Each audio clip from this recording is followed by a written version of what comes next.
Hallelujah. You may be seated. Thanking the creator of heaven and earth, Yehovah, for life, food, clothing, and shelter, knowledge, wisdom, and understanding. For getting us all here safely today, for allowing us to rejoice and to have fun with one another and enjoy each other's company. It's a blessing. And we shouldn't take moments like this for granted, because you don't know if we're going to see all the people that's here today next year. We did an in memoriam. We put away young people. We put away elders. But we could never take for granted the time and the moment that we living in, because it's great while we living in it, especially when we praising the Most High God. Am I right or wrong? Giving glory to the Most High God. I just wanted to say a couple of things. First, I wanted to thank all the people that did all the work, all of the people who put in all the effort throughout the months to get this thing started. You know, sometimes those people get no mention, but those are the people that actually keep things like this moving.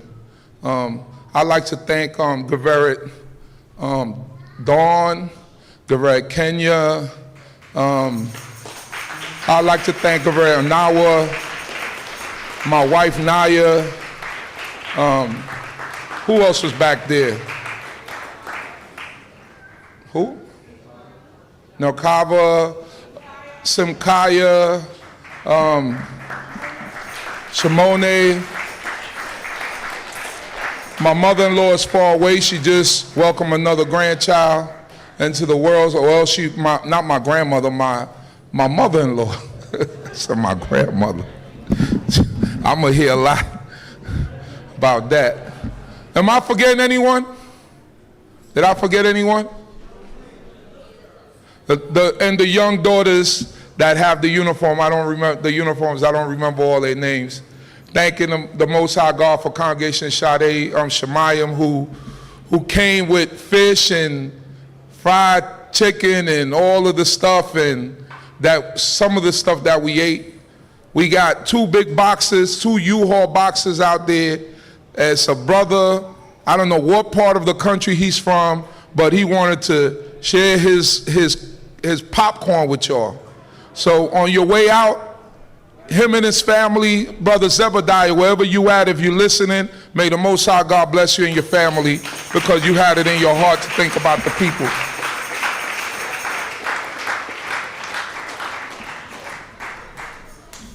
My brother, Cohen Shape Me, I've been Cohen Levy, who came all the way from North Carolina to be here with us. And I normally do this in the congregation, me and Morey Arania, but why be up here doing what I'm doing when I got the best man in the business to do it? Because it's not, I want y'all to understand one thing, it's not about glory, it's not about this is my congregation, so I should be up there. It's not about that. It's the best person for the job. And why would I let the person who is the best at the job sit down on the sideline and not do his job? So that's a blessing. Hallelujah. My brother Morey Arania, who's always ready to go, he's a worker. So me and him could work. You know, me and him could work because he's a worker, I'm a worker, and when workers get together, it's just eye contact. You ready? Yeah, let's go. Let's do it. That's it. There's no egos involved. I thank the Most High God for that.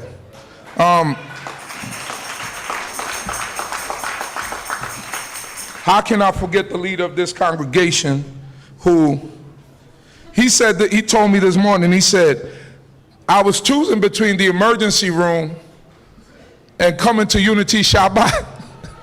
And he said, Unity Shabbat won out. I said, that don't sound, I said, you okay? But he's here.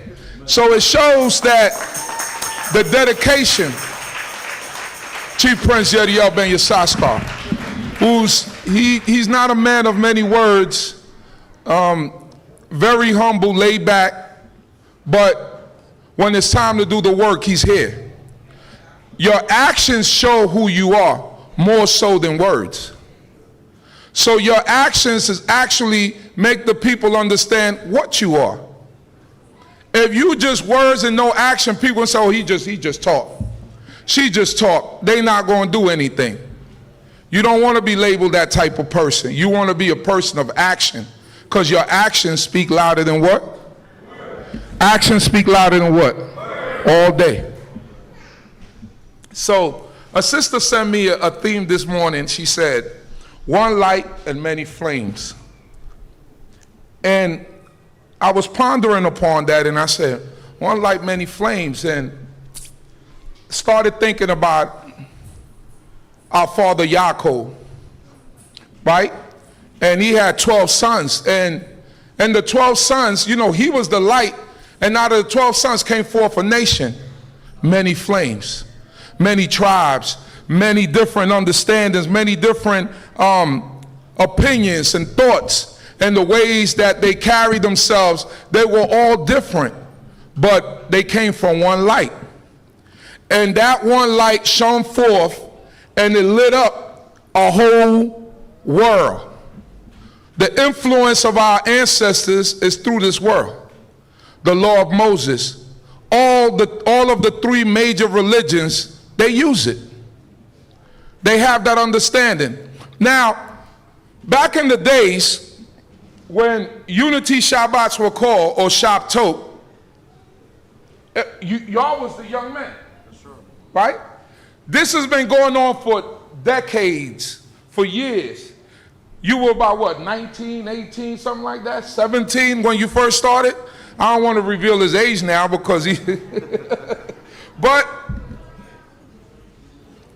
what I'm trying to express is that now is your time, the youth. Now is your time. This year, y'all willing, I'll be 50.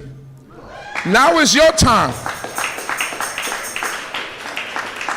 It's your time. You cannot depend on your Imeh Yah forever. You cannot keep holding on to their coattails forever. It is your time. We shouldn't have to be dragging equipment, and Moray Aranya shouldn't have to be laying down tape. And when you see that happening, you're supposed to be like, hold on, Moray, I have it. When we begin to unload stuff off the truck, hold on, y'all don't do anything, because we've been doing this for how long? 30 plus years. It's your time now. Now, I'm not knocking you. I'm trying to encourage you. It's your time. It's your time to step up. It's your time to put forth the effort in order to make things happen within this nation. You know, a couple of months back, there was a pastor by the name of, what's the name of that guy? Said, lock the doors. Sapp, what's his name? Marvin Sapp. And at the initial thought of it, I was like, you know, something wrong with him. I mean, you don't say lock the doors. But after I thought about what he did, I understood. When you are part of a congregation and you have leadership, it takes the efforts of the people to cause the congregation to continue to go. Now, maybe his method was wrong by saying lock the doors, but I know what he was saying, because our people, and this is a known fact, you will go to a wedding, you will crash a wedding, and you won't even have the decency to bring a card and say, hey, you know, hey, a celebration, I'm here, I'm crashing your wedding, but at least I'm bringing something. You will get invited to a wedding, you will be at a table and still don't bring anything. That's the type of people that we are. So we have to get out of those cycles. When we come to congregate, or you go to your respective congregations, you have to learn to give to the place in order so that, because you get something out of the place, so therefore you should give something to the place. Am I right or wrong? That's the right thing to do. Leaders shouldn't have to be begging you, locking doors, and telling you to, it's supposed to be something within you to give forth because of what has been reciprocated to you. That's right. Now, young people, and this is a message for y'all. Y'all are getting older, you have jobs. If you don't donate, where is the future of the nation?